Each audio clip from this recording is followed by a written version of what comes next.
America से बढ़ते तनाव और मिडिल ईस्ट में बिगड़ते हालात के बीच ईरान से जो तस्वीरें सामने आ रही हैं वो काफी चौंकाने वाली हैं। ऐसा लग रहा है जैसे ईरान अब सिर्फ अपनी सेना नहीं बल्कि आम लोगों को भी बड़े युद्ध के लिए तैयार कर रहा है।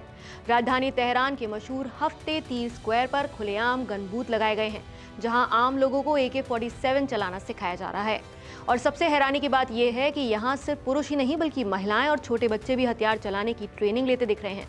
नमस्कार, मैं हूं अनन्या सिंह, आप न्यूज़ 24 देख रहे हैं। तेहरान के चौराहे पर बने इन बूथों में अलग अलग लोगों के लिए अलग ट्रेनिंग दी जा रही है। महिलाओं को महिला सैन्य कर्मी बंदूक पकड़ना और चलाना सिखा रही हैं। वहीं पुरुषों के लिए अलग ट्रेनर है और बच्चों को भी हथियारों की बेसिक जानकारी दी जा रही है। यानी अब ईरान की सड़कों पर सिर्फ ट्रैफिक ही नहीं बल्कि युद्ध की तैयारी भी दिखाई दे रही है।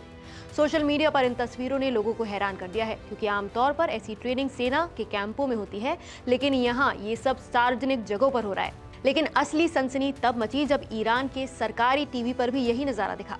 ईरान का सरकारी चैनल ओफोक टीवी अब प्राइम टाइम में हथियार चलाने के शो दिखा रहा है। लाइव शो में एंकर खुद AK-47 जैसे हथियार के साथ बैठा नजर आया और IRGC यानी कि ईरान की रेवोल्यूशनरी गार्ड कॉर्प्स के ट्रेनर उसे बंदूक चलाना सिखा रहे थे। एंकर कैमरे पर कह रहा था कि वो बेसिक ट्रेनिंग सीख रहा है ताकि जरूरत पड़ी तो युद्ध में शामिल हो सके। मामला तब और भी ज्यादा भड़क गया जब लाइव शो के दौरान एंकर ने UAE यानी कि संयुक्त अरब अमीरात के राष्ट्रीय झंडे की तरफ गोली चला दी। UAE का झंडा निशाने पर लेना सिर्फ एक टीवी स्टंट नहीं माना जा रहा है, बल्कि इसे सीधा राजनीतिक संदेश भी समझा जा रहा है, क्योंकि UAE खाड़ी क्षेत्र का सबसे बड़ा खिलाड़ी है और अमेरिका का करीबी साझेदार भी माना जाता है। ऐसे में उसके झंडे पर लाइव गोली चलाना पूरे मिडिल ईस्ट के लिए एक बड़ा संकेत माना जा रहा है।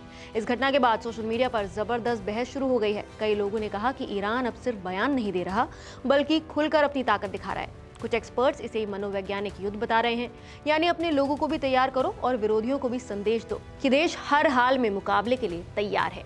रिपोर्ट्स के मुताबिक ये सिर्फ एक शो नहीं था। ईरान के सरकारी टीवी पर कई कार्यक्रमों में एंकर्स और आम लोग हथियारों की ट्रेनिंग लेते दिखे। इसका मतलब साफ है कि सरकार अब युद्ध की तैयारी को सिर्फ सेना तक सीमित नहीं रखना चाहती है बल्कि आम जनता तक भी पहुंचा रही है। महिलाओं और बच्चों को इस तरह खुलेआम ट्रेनिंग मिलना दुनिया के लिए सबसे ज्यादा चिंता की बात बन गया है, क्योंकि इसका मतलब ये हो सकता है कि ईरान सिर्फ सीमा पर लड़ाई की तैयारी नहीं कर रहा है बल्कि पूरे समाज को संघर्ष के माहौल में ढाल रहा है। मिडिल ईस्ट पहले ही अमेरिका, ईरान, इजराइल और खाड़ी देशों के बीच तनाव से भरा हुआ है। ऐसे में तेहरान की सड़कों पर AK-47 की ट्रेनिंग, टीवी पर लाइव हथियार शो और UAE के झंडे पर गोली, ये सब संकेत दे रहे हैं कि तनाव अब सिर्फ बयानबाजी तक सीमित नहीं है, बल्कि अब बड़ा सवाल ये है कि क्या ये सिर्फ शक्ति प्रदर्शन है, जनता को डराने या फिर तैयार करने की कोशिश है, या फिर ईरान सच में किसी बड़े टकराव के लिए पूरा माहौल बना रहा है। क्योंकि जब चौराहों पर बच्चे बंदूक सीखने लगे, टीवी एंकर्स हथियार उठाने लगे और विदेशी झंडे निशाने पर आ जाएं, तो दुनिया का ध्यान जाना तय है। नमस्कार, मैं हूं मानक गुप्ता। अगर आपको हमारा ये वीडियो पसंद आया हो तो इसे लाइक और शेयर जरूर करें, और हां, हमें सब्सक्राइब और फॉलो करना ना भूलें ताकि आप देश और दुनिया की कोई खबर मिस ना करें। तो जुड़े रहिए हमारे साथ और देखते रहिए न्यूज़ 24।